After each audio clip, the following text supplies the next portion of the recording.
Bonjour à tous et bienvenue dans ce nouvel épisode et aujourd'hui on va parler de design pattern stratégie.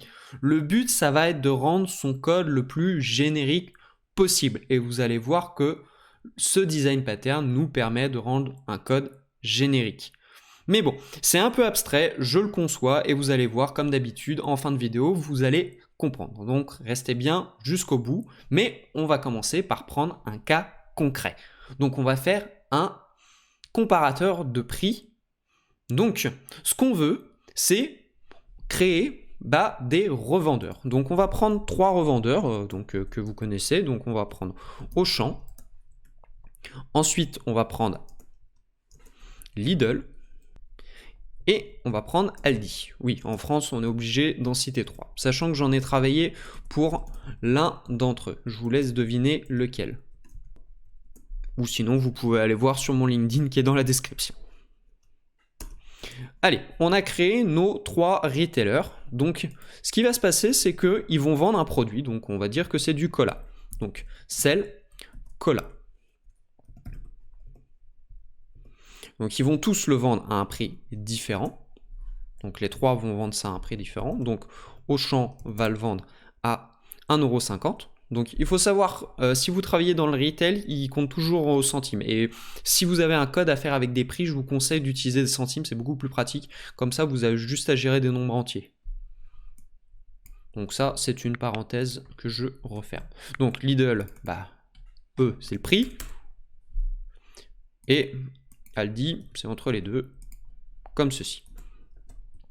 Alors, ce qu'on veut faire, c'est récupérer le prix d'une bouteille de cola. Et tout simplement, là, ce qu'on va faire, si on veut faire ça, on va être obligé d'instancier chaque objet. Donc, on va dire Auchan. Donc, on va créer une constante Auchan, comme ceci. Et on va être obligé de faire Auchan point sel cola. Et on fera un console log pour le récupérer. Idem pour tous les autres retailers. Donc, ce qu'on a envie de faire ici, ça serait plutôt de trouver une façon un peu plus à droite de pouvoir récupérer le prix. Et c'est là que la stratégie intervient. Donc, alors, ce qu'on va faire ici, c'est qu'on va définir une classe stratégie. Donc, classe stratégie.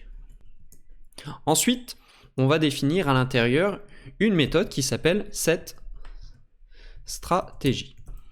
Donc cette stratégie, elle va prendre en entrée un retailer.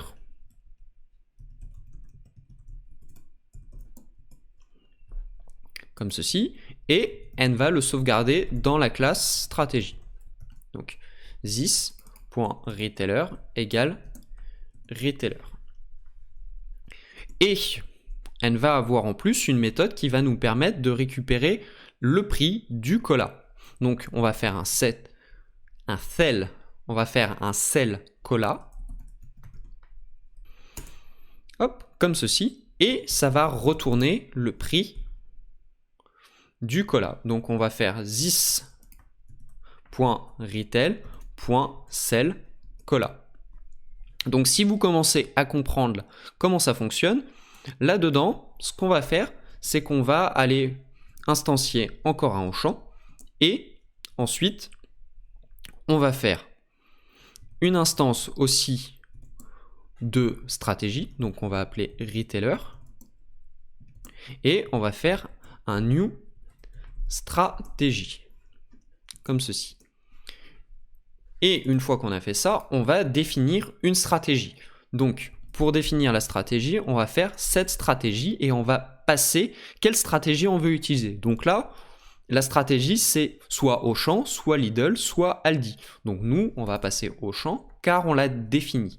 Et c'est là que le code devient agnostique. C'est que vous n'avez plus besoin de savoir quel retailer vous êtes en train d'utiliser, mais vous êtes juste obligé de manipuler retailer. Et c'est là que ça devient beaucoup plus facile.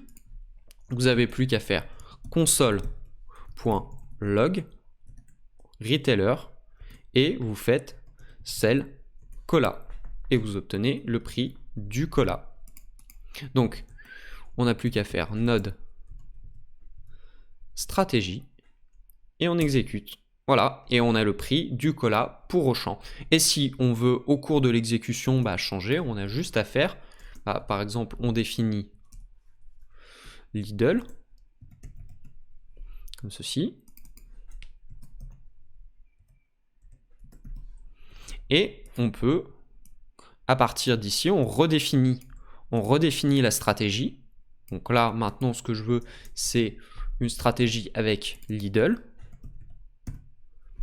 Et si on refait celle cola, on obtient le prix pour Auchan et ensuite le prix pour Lidl, comme ceci. Et là, votre code est devenu générique et totalement agnostique. Donc l'intérêt de ça, c'est que si vous avez beaucoup de marques différentes, c'est beaucoup plus simple à manipuler, c'est beaucoup plus facile à maintenir. Donc j'espère que cette vidéo vous a été utile et que vous avez appris des choses avec ce design pattern et on se retrouve pour un prochain épisode. Allez, ciao!